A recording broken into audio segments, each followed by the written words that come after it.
ज्ञान के माध्यम से श्रवण करने वाले हमारे सभी श्रोताओं को और हमारे YouTube चैनल में स्वागत है।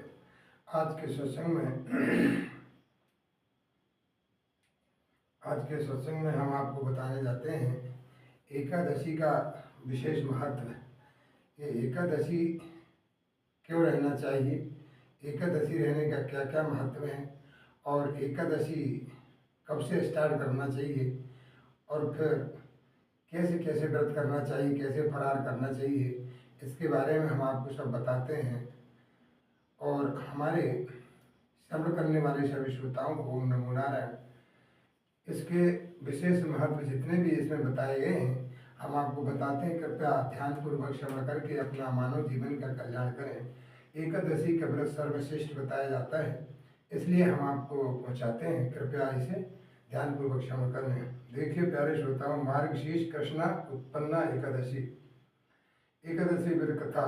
नेमी शरण आश्रम में हजारों ऋषियों के उपदेश देते हुए सूत जी बोले, भगवान श्री कृष्ण ने अर्जुन को जिस 11 एकादशी का व्रत करने का उपदेश दिया था वह कथा मैं तुम्हें सुनाता हूँ, ध्यान पूर्वक सुनो। भगवान श्री कृष्ण से 11 व्रत का महत्व सुनाकर अर्जुन ने कहा कि हे भगवान, मैं भी एकादशी का व्रत करना चाहता हूँ, इसलिए इसके करने की विधि बताएं। इस प्रकार हम आपको विधि बताते हैं। अर्जुन के वचन सुनकर भगवान श्री कृष्ण ने कहा कि जो एकादशी का व्रत करना चाहें उसे मार्गशीर्ष की एकादशी से व्रत शुरू करना चाहिए। दशमी के दिन सुबह 4 बजे उठकर शौच आदि से निपट कर सूर्योदय से पहले ही भोजन कर लें और बाद में दातून कर मुख शुद्धि करें। इसी प्रकार प्रतिदिन सोते समय अच्छी बातें का स्मरण करके दांतों को साफ कर शयन करने समय भगवान का ध्यान करें।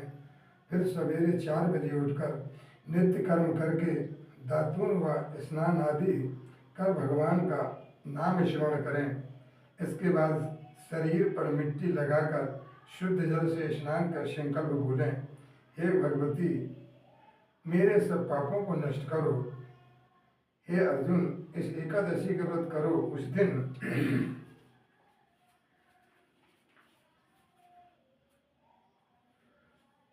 दिन अच्छी संगत में रहें, पाखंडी, चोर आदि दुष्ट जनों का वार्तालाप व उनसे दर्शन भी न करें। उस दिन नीच विचारों से बचकर और बड़ी श्रद्धा और भक्ति से विष्णु भगवान का धूप दीप आदि सुगंधित पदार्थों से पूजन करनी चाहिए। उस दिन रात पवित्र रहकर हरि कीर्तन करते हुए और एकादशी का व्रत करें। द्वादशी के दिन ब्राह्मण भोजन कराएं और यथाशक्ति दान देवें। इस प्रकार ऊपर का नियम पालन करते हुए जो एकादशी का व्रत करता है उसे अनंत काल में और अंत काल के लिए स्वर्ग प्राप्त होता है। अर्जुन, भगवान विष्णु के दर्शन करने तथा गौदान करने आदि शुभ कर्मों से जो फल प्राप्त होता है उससे भी अधिक फल इस व्रत के करने से मिलता है। हजारों यज्ञ तप आदि को छोड़कर एकादशी के व्रत का पालन करें, जिससे काल के डर से मुक्त हो सके, संसार में सुख से और सुख के साथ स्वर्ग का मुख सुख मिले। अर्जुन, बिना कुछ खाए बुराई से बचकर एकादशी का व्रत करने वाला यह संसार से अनंत सुखों को भोग कर और स्वर्ग हो जाता है। अर्जुन बोले, हे भगवान, आपकी बातों को सुनकर मुझे कुछ संदेह हो रहा है, क्योंकि एकादशी का व्रत करने वाले को मैंने दुखी देखा है। सो इसका कारण बताइए और मेरे संदेह को दूर कीजिए। भगवान श्री कृष्ण जी बोले कि व्रत उपवास करने के शरीर निरोग हो रहता है। व्रत उपवास करने वालों को कभी दवा लेने की आवश्यकता नहीं होती। इन व्रतों से एकादशी व्रत ही सर्वश्रेष्ठ है। दूसरे व्रतों से लाभ यह है कि बहुत सा अन्नधन बच जाता है और अकाल में काम आता है। यह दान यह धन दीन दुखियों को सेवा में लगाता है। इससे व्रत उपवास करने वालों को शुभ प्राप्त होता है। इतनी कथा कहने के बाद भगवान श्री कृष्ण जी बोले कि हे अर्जुन, ध्यान से सुनो, मैं तुम्हें एकादशी व्रत का असली सार बताता हूँ। व्रत करने से पहले मन में यह संकल्प करें कि मैं जीवन भर चाहे मुझ पर कैसा भी दुख क्यों न हो आए, परंतु काम क्रोध लोभ मोह या अभिमान से सदा दूर रहूँगा। इस तरह करने से हे अर्जुन, व्रत करने वाला मनुष्य सब सुख भोग कर स्वर्ग को जाता है। अर्जुन इस कथा को श्रवण कर बोले कि हे भगवान, क्या बीमार मानव को व्रत नहीं करना चाहिए? अर्जुन का प्रश्न सुनकर और हंसकर भगवान बोले कि बीमार और रोगी को व्रत ही नहीं करना चाहिए। अर्जुन, एकादशी का व्रत करने वाले से जो घर वालों लड़ते झगड़ते हैं वे भी नरक में जाते हैं। इसलिए नीच कर्मों से बचते हुए जो थोड़ा सा फलाहार करते हैं वे भी स्वर्ग को जाते हैं। भगवान श्री कृष्ण बोले, हे अर्जुन,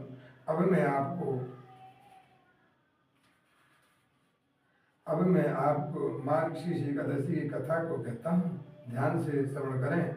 एक बार मुर नामक बहुत बलवान राक्षस ने सभी देवताओं को युद्ध में हराकर स्वर्ग को राज के छीन लिया। तब इंद्र, कुबेर आदि सभी देवता भगवान शंकर की शरण में जाकर बोले कि उस राक्षस ने हमें हराकर स्वर्ग का राज छीन लिया है, आप उसे मारकर स्वर्ग का राज हमें दिलाएं, कृत्य कीजिए। देवताओं के वचन सुनकर भगवान शंकर ने कहा, हे देवताओं, अब इसी समय भगवान विष्णु के पास जाओ और उनसे विनय करो, जिससे वे मूल राक्षस को मारकर आपका राज्य आपको दे देंगे। मैं अभी घोर तप कर रहा हूँ, इसलिए मैं तुम्हारी सहायता नहीं कर सकता। भगवान शंकर से निराश होकर सभी देवता क्षीर सागर में विष्णु भगवान के पास जाकर बोले, भगवान, हमारी रक्षा कीजिए, हमें मूर नामक राक्षस से ने हराकर और हमारा राज छीन लिया है। आप उसका नाश करके हमारा राज्य हमको वापस दिलावें। देवताओं के दीन वचन सुनकर भगवान विष्णु बोले, हे देवताओं, मैं उस राक्षस को मारकर अवश्य तुम्हें स्वर्ग का राज दिलाऊंगा। इस प्रकार कथा सुनते हुए भगवान श्री कृष्ण ने अर्जुन से कहा कि हे अर्जुन, भगवान विष्णु और मूल राक्षस में घोर संग्राम हुआ। भगवान ने सोचा कि अगर एकादशी के दिन राक्षस को मारता हूँ तो देवता लोग दुखी होते हैं। वे इसी विचार में थे कि मूल राक्षस ने भगवान विष्णु को पर भयंकर अस्त्र चलाए, जिससे घबराकर भगवान कैलाश की तरफ भागे। मूल राक्षस भी पीछे भागता हुआ आ रहा था। भगवान ने अपनी शक्ति से एक कन्या को प्रकट कर खड़ा कर दिया और स्वयं अंतर्ध्यान हो गए। जब मूल राक्षस कन्या के पास पहुंचा तो कन्या ने अपने शस्त्र से राक्षस को सिर धड़ से अलग कर दिया। राक्षस से के मरने के देवता प्रसन्न हुए और उस देवी की अनेक रूप से स्तुति की, जिसके बाद भगवान विष्णु ने प्रकट होकर देवी से कहा, हे देवी, आज से तुम्हारा नाम एकादशी है, क्योंकि तुमने मार्गशीर्ष एकादशी को प्रकट होकर और मूल राक्षस को मारा। यदि व्यक्ति श्रद्धा और भक्ति से तुम्हारी पूजा करेगा, वह संसार के सुखों को भोगता हुआ अंत में विष्णु लोक को प्राप्त करेगा। यह कथा श्रवण कर श्री कृष्ण बोले, हे अर्जुन, इस प्रकार जो मनुष्य एकादशी का व्रत करता है वह सब दुखों से छूटकर सुखी रहते हुए और अंत में स्वर्गधाम को प्राप्त करता है। इसलिए संसार के सब सुखों को पाने के लिए एकादशी के दिन निराहार रहकर द्वादशी के दिन किसी दिन दुखी ब्राह्मणों को भोजन कराकर और स्वयं भोजन करना चाहिए। इस प्रकार के नियम से जो व्रत रहता है वो उसको बहुत फायदा होता है। मार्गशीर्ष शुक्ला एकादशी, मोक्षदा एकादशी का व्रत, इस प्रकार ये मार्गशीर्ष शुक्ला कृष्णा एकादशी से व्रत रहना चाहिए और नियम संयम जो व्रत रहता है उसके सारी कामनाएं को पूर्ण करते हैं भगवान श्री कृष्ण। इसलिए सभी हमारे श्रोताओं से अनुरोध है कि नियम पूर्वक जो व्रत रहता है उसको तो कल्याण ही कल्याण करते हैं। अब देखिए ये सभी एकादशियों की क्या क्या महत्व है और इस दिन कैसे क्या फराल लेना चाहिए, इसके बारे में हम आपको बताते हैं। इसको भी ध्यानपूर्वक श्रवण करें, क्योंकि अगर नहीं है तो फिर कोई मतलब नहीं रहता। भाई नियम संयम तो मालूम होना चाहिए। जैसे बताया गया पुत्रदा एकादशी, ये 26वीं एकादशी के और फरार के नियम बताए जाते हैं।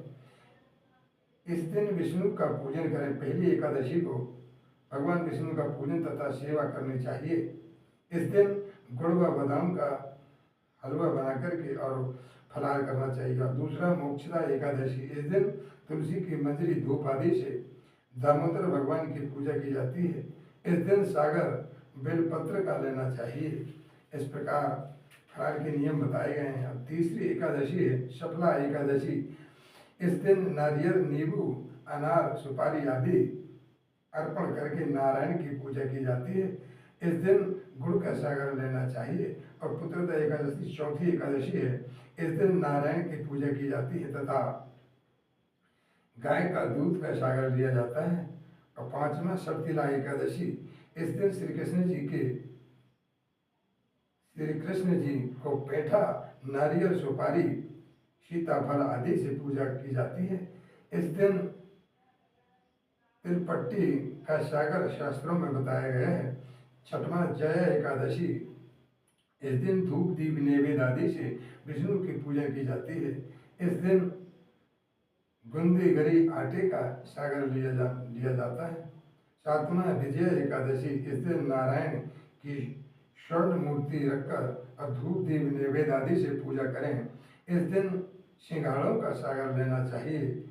और आठवां अमला एकादशी, इस दिन आंवले के पेड़ के नीचे कलश स्थापित कर धूप दीप नैवेद्य पंचरत्न आदि से परशुराम भगवान की पूजा की जाती है। इस दिन आंवले का सागर लिया जाता है। नौवीं है पाप मोचनी एकादशी, इस दिन चिरौंजी का सागर लिया जाता है। 10वां है कामदा एकादशी, इस दिन लौंग का सागर लिया जाता है। 11वां वरुथनी एकादशी, इस दिन खरबूजे का सागर लेना चाहिए। 12वीं मोहिनी एकादशी, इस दिन गौमूत्र का सागर लेना चाहिए। 13वां है अपरा एकादशी, इस दिन ककड़ी का सागर लेना चाहिए।